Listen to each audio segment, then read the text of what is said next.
Hey everybody, Mean Dean back at you with another video today. This is episode 4 of BC versus the World. We're going to compare a couple of big Cabernet Sauvignons. A couple big boys today from 2014 to the nicely aged. I caravaned them both about half an hour-ish ago, I think. And I'm going to get the wife to come in here in a minute and switch them or not, because I want to taste them blind. Because we're talking about one of my favorite Cab Sauvs from British Columbia here, 2014 La Sophia from the Stella. It is, oh my god, there's fruit flies all over the place in here. Look at that. Get out of here. Seriously, in my glass. Fly away from the glass. Okay, I better get some toppers for that in a minute. So yeah, La Sophia from the Stella, 2014. I think by current vintage of this is $100, $99.99, I believe. I think you can, maybe you still get a 2014, I think, on their website, but I think it's $150 now. We're going down to Chile, the Aconcagua Valley. This is a Don Maximiano, Founders Reserve from Viña Errazuriz. Viña Errazuriz. Don Maximiano, Founders Reserve. I believe I bought this on wine.com a few years ago, and I think it was $100 US. In fact, actually, I had one of these shipped. We were in Hawaii a few years ago. We had a case shipped. We had some good wine, and it was corked. So this is a replacement for that. So I've never actually tasted this. Well, never tasted an uncorked one anyway. So here we go. I'm going to look at a couple of toppers, I think, so we can get the fruit flies out. I'll get the wife to come in, and she's going to, in case you haven't watched these videos before, she's going to hold up a no or a yes in front of the camera, meaning whether she switched them or not. Obviously, right now, this is the Chile, this is Canada. So I don't know, because I want to taste them without any, unknown bias. I want to make sure I give them a fair shot. As you might know, if you've been watching this series, right now BC's down 2-1. So they need to tie this one to get back into it. I like their chances here, although this is probably a delicious wine too. So let's find out. Here she comes.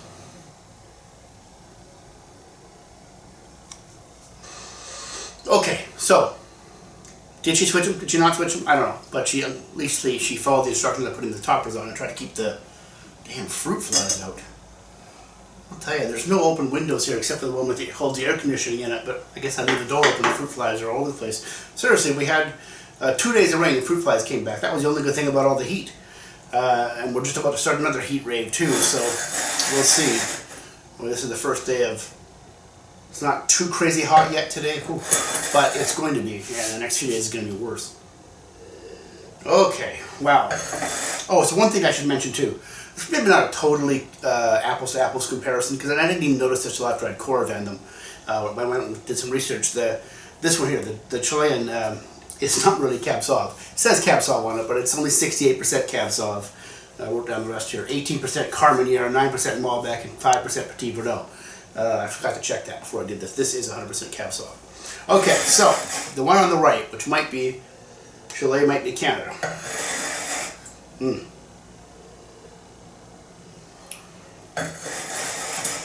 Nice. Blackberry, smoke, leather, tobacco, cassis. Fresh herbs, like a fresh sage, fresh rosemary, fresh thyme. Alright, let's see.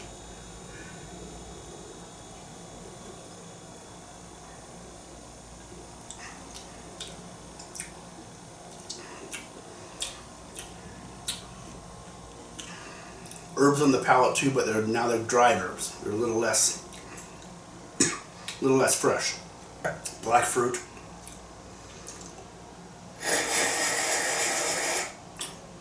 Hints of cigar box.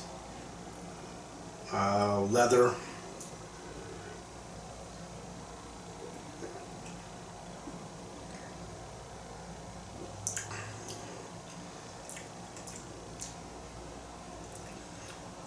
Mint.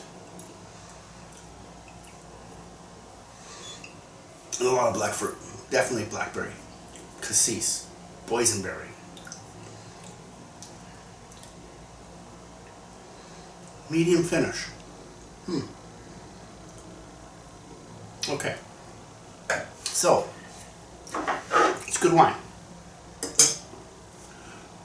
This one over here.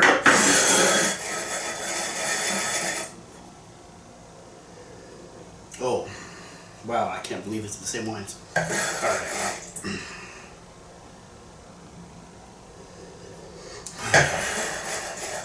Cassis.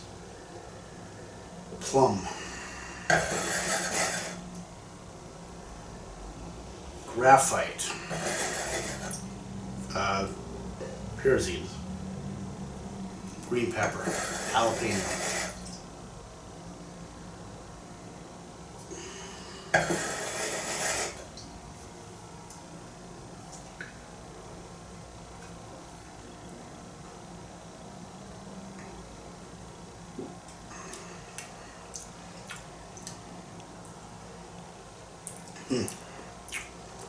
Much fruitier than the other one. Black fruit, but also some red fruit, like some wild strawberry and like red currant or black currant, I think.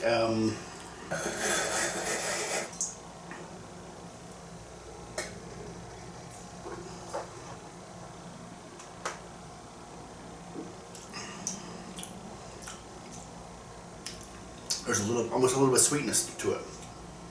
Sweet tobacco, like sweet tobacco leaves. This is a little fresher. I'm a little surprised actually that this one is these are the same year.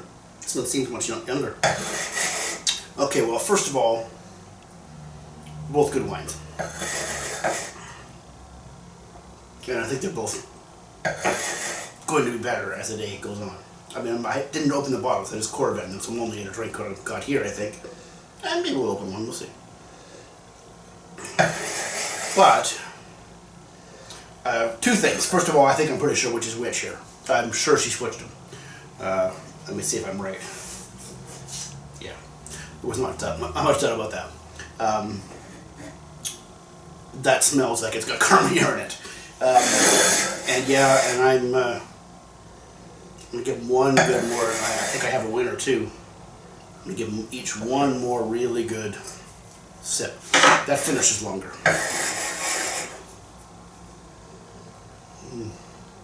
It will smell delicious.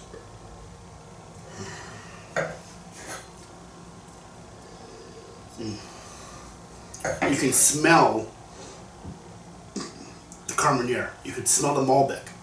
It's a little bit, I mean a little bit of like a,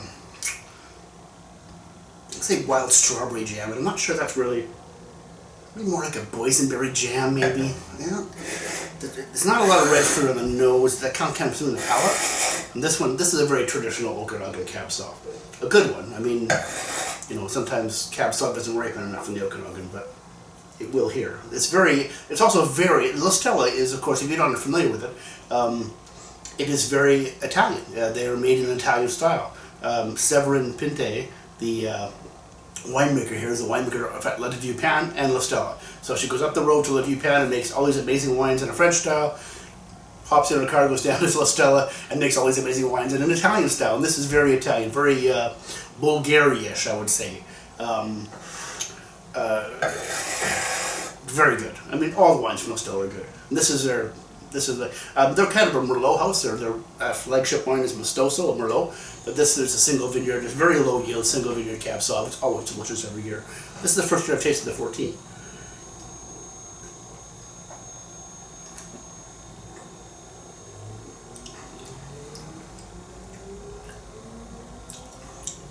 Nice wine, but sorry BC, Chile wins. No, BC's down 3-1 now, I think.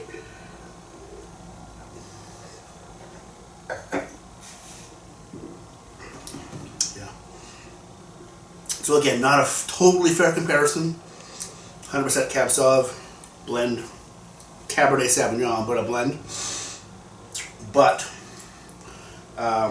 I'm giving this probably a 2-point advantage to me, so I think that I think it's official. Chile wins, and BC's now down 3-1. Wow! If I make this a best of 7, it could be over next time, right? There we are. All right, so that's it for today, everybody. Hope you enjoyed that. of course, the downside to this is that I think you're going to have trouble finding this one, except maybe in some private liquor stores. Like I said, I think I got it from wine.com. Went back and we could actually travel and get wine from the States. This won't be so tough to find. La Stella, you can get it from their website, and it's delicious wine, don't get me wrong. And it's worth $100. Age it 7 to 8 years. It's delicious. Very nice.